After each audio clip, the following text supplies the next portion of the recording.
સાહેબ આશરે 106 પરિવારો સાહેબ ઘર વિહોણા નિરાધાર થાય સાહેબ. તેઓને ખાવા પીવા માટેની જગ્યા નથી, સુવા બેસવા માટે જગ્યા નથી સાહેબ. એ લોકોને હજુ સુધી કોઈપણ પ્રકારની વ્યવસ્થાઓ નથી મળી જે તેમને મળવાપાત્ર હોય.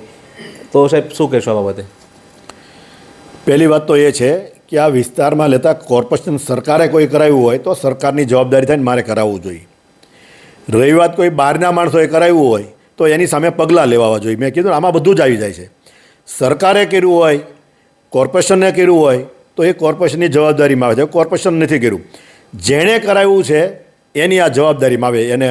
એને ખોરાક ખાવાનું પૂરું પાડવું બધી એની જવાબદારી. જેણે કરાવ્યું છે, જે તંત્રએ કે પ્રાઇવેટ માણસે, એને આ બધું કરી દેવું જોઈએ.